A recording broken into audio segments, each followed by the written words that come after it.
এদেশের জনগণ এখন জানতে চায় আসিফ নজরুল বাংলাদেশের মানুষের চোখ ফাঁকি দিয়ে কি কারণে ভারতে গিয়েছেন। ২০০ বছরে ব্রিটিশ এই উপমহাদেশের থেকে যত অর্থ সম্পদ লুট না করেছে, ভারত ১৭ বছরে শেখ হাসিনাকে লুটপাট করেছে। আমরা শুভেন্দ্রকে বলতে চাই, ১ মিনিটে বাংলাদেশ দখল করবেন, সীমান্তে আসেন, আমার কৃষকরা প্রস্তুত আছে কাঁচি নিয়ে। আপনার যেটা কাটা নাই কেটে দেবে, খাতনা করাই দেবে। পলাতক আওয়ামী লীগ কর্মসূচি দিয়েছে, হরতাল সহ নানান কর্মসূচি। এখন যেই লোকটি পালিয়ে আছে, যাদের রাজনৈতিক যেই নামক দলটি আওয়ামী লীগ, তাদের সকল নেতাই কিন্তু পালিয়ে আছে গভীর অন্ধকারে। তো গভীর অন্ধকার থেকে কিভাবে তারা কর্মসূচি করবে এটা আমরা বোধগম্য নয়। তবে বাংলাদেশের মানুষ এখন প্রস্তুত তাদেরকে প্রতিহত করা। ৫ আগস্ট তাদেরকে প্রতিহত করেছে।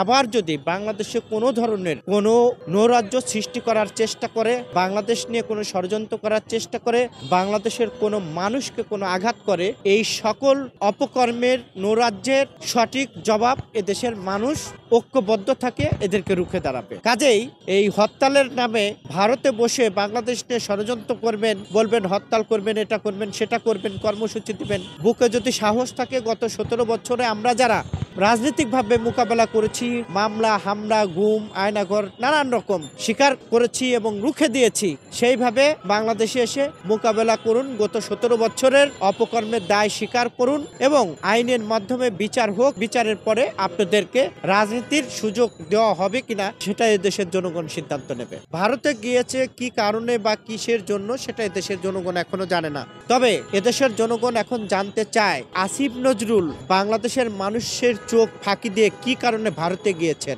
গত ১৭ বছরের যত গোপন চুক্তি, সব চুক্তি বাতিল করতে হবে। এই চুক্তি বাতিলের দাবি যখন বাংলাদেশের মানুষ করছে, তার মানে এই আসিফ নজরুল কি সেই চুক্তি বহাল রাখার জন্য গেল কিনা এটাও বাংলাদেশের মানুষ প্রশ্ন করতে চায়। বাংলাদেশের মানুষ প্রশ্ন করতে চায়, যেই ভারতের শোষণ এবং শাসনের চোখ রাঙানো গত ১৭ বছরের বাংলাদেশের মানুষ ভোট অধিকার থেকে দূরে ছিল, গণতন্ত্র থেকে দূরে ছিল, সেই ভারতকে তেলমদ্দ করতে গেলেন কিনা আসিফ নজরুল, এটা বাংলাদেশের মানুষ প্রশ্ন করতে চায়। আর যদি যেয়ে থাকেন তাহলে বাংলাদেশের মানুষের কাছে এসে পরিষ্কার করতে হবে কি কারণে তিনি ভারতে গিয়েছেন। কারণ ভারত যেখানে আমাদের ভিসা বন্ধ করে দিয়েছে, চিকিৎসা ভিসা বলেন, ট্যুরিস্ট ভিসা, সকল ভিসা বন্ধ করে দিয়েছে এবং বাংলাদেশের মানুষ ভারতকে প্রত্যাখ্যান করেছে।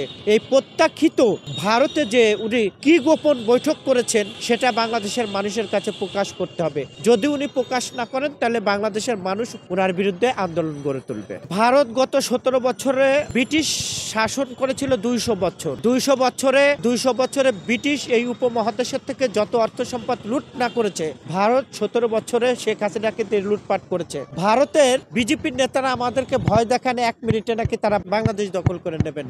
সেটা হলো শুভেন্দ্র অধিকারী। এই শুভেন্দ্র অধিকারীর জন্য সীমান্তে আমার কৃষকরা পাহারা দিচ্ছে কাঁচি নিয়ে। অর্থাৎ শুভেন্দ্র অধিকারী যেটা কাটা নাই সেটা কেটে দিতে আমার কৃষকরাই যথেষ্ট, তাকে খাতনা করে দেবে।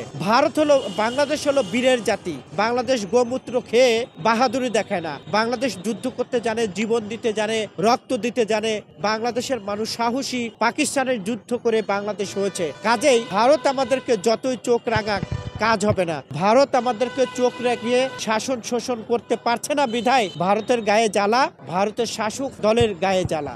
এই ভারত এখন উঠে পেরে আমাদের বিরুদ্ধে অপপ্রচারে লিপ্ত হয়েছে। আমরা শুভেন্দ্রকে বলতে চাই, ১ মিনিটে বাংলাদেশ দখল করবেন, সীমান্তে আসেন, আমার কৃষকরা প্রস্তুত আছে কাঁচি নিয়ে। আপনার যেটা কাটা নাই কেটে দেবে, খাতনা করাই দেবে। কাজেই বাংলাদেশ নিয়ে বাহাদুরি করবেন না। ভারত যুদ্ধ করতে জানে না, ভারত কোনোদিন যুদ্ধ করেনি, জীবন দেয়নি, গুম হয়নি, খুন হয়নি। ভারত হলো মনে করেন যে চেয়ে একটি দেশ পেয়ে গিয়েছে, আর বাংলাদেশ রক্ত দিয়ে পেয়েছি। কাজেই বাংলাদেশের মানুষকে ভয় দেখিয়ে লাভ নেই। এই শুভেন্দ্রকে অবশ্যই বাংলাদেশের কৃষকরা খাতনা করাবে, এটাই হলো বাস্তবতা।